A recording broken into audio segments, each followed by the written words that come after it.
It's been evident to anyone with more than a quarter of a functioning brain cell that while the left purports itself to be the party of tolerance, they are anything but that.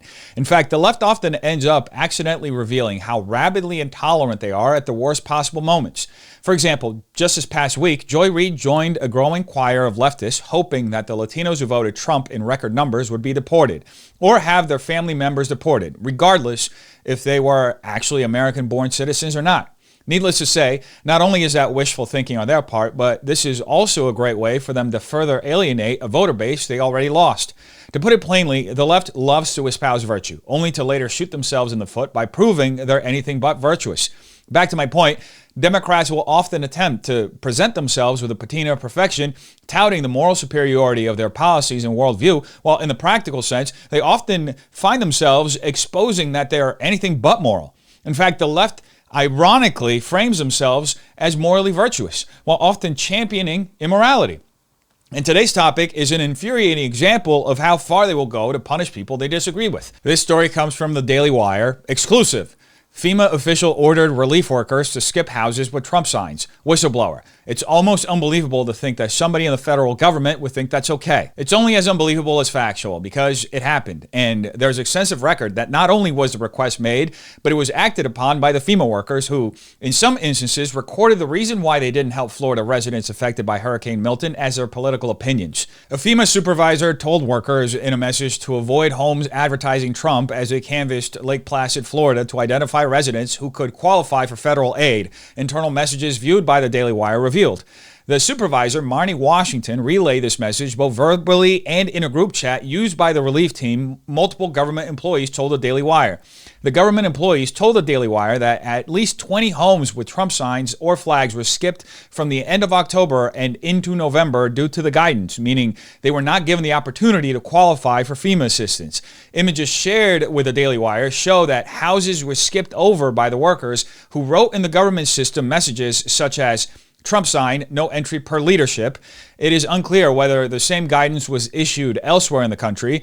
The employees were part of the Department of Homeland Security's Surge Capacity Force team, meaning they volunteered from other DHS agencies to help an understaffed FEMA as it dealt with a second major hurricane in a span of just a few weeks. Here's a message Washington allegedly published in the group chat with FEMA workers. She says, implement best practices, not one goes anywhere alone, avoid homes advertising Trump, and it keeps going. Now, in case you didn't catch on, this is a government official discriminating against Americans who are in need of federal assistance after being hit by a Category 3 hurricane, purely on the basis of their political opinions. You know, the left often preaches about how they want to create inclusive spaces with diversity of opinions, but it often seems like what they're actually looking to do is to platform opinions that agree with their Marxist goals and punish any opinions or thoughts that go against it. And this is how far they're willing to go to achieve those goals. They will literally punish people who have already been punished by one of nature's most powerful phenomena. It's unnecessarily cruel at a time when people need help the most. And it effectively fractures public trust in government agencies. FEMA already has a reputation for being disastrously run. This only adds to the litany of reasons why Americans don't trust the agency. I know they're short-staffed. I thought we could help and make a difference, one of the employees said. When we got there, we were told to discriminate against people. It's almost unbelievable to think that somebody in the federal government would think that's okay. The employee said it felt wrong to discriminate against Trump supporters when they were at their most vulnerable. I volunteered to help disaster victims, not discriminate against them, the employee said. It didn't matter if people were black, white, Hispanic, for Trump, for Harris. Everyone deserves the same amount of help. That's not how it's supposed to work. The mainstream media told me Trump supporters are racist, misogynistic, fascistic, and Hitler enthusiasts. They deserve absolutely no help whatsoever. In fact, because they are irredeemable sacks of shit who dare to have a difference of opinion in what's best for the country, they all deserve to be punished.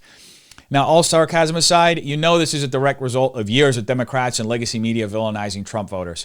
It's been going on for nearly a decade, and the attacks have varied from Hillary Clinton calling Trump voters deplorables, to Biden calling us garbage, to MSNBC and every other network except Fox referring to the Madison Square Garden Trump rally attendees as Nazis.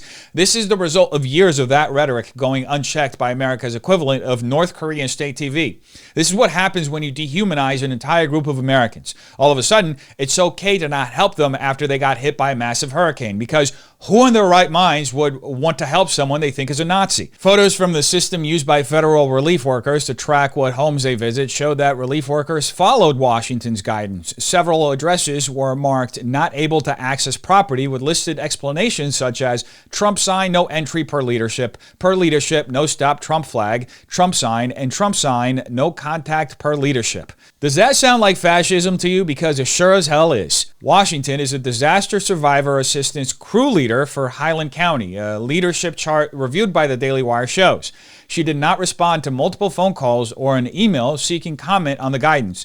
Chad Hershey, Washington's FEMA supervisor, told Daily Wire that the agency is looking into the situation. By the way, Highland County, where this FEMA worker is a leader, voted 70% Republican in the last election. Imagine instructing your team that has a task to assist people recovering from a natural disaster that they have to potentially ignore 70% of the people they come across.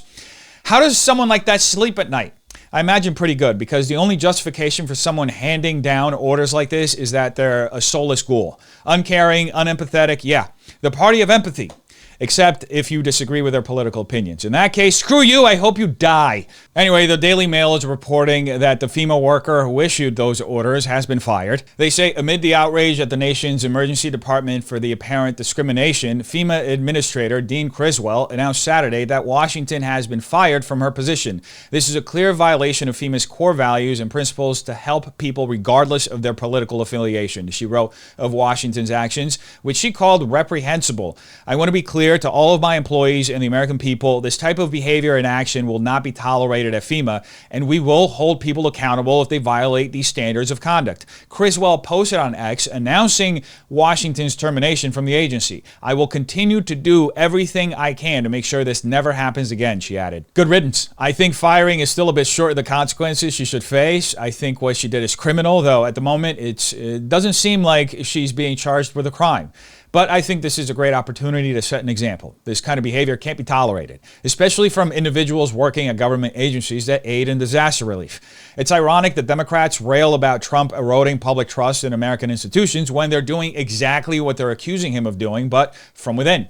It also speaks to the deep state conversation that's been going on since Trump first got in the office, though I think the better framing of this issue is Vivek Ramaswamy's framing, calling it the managerial class.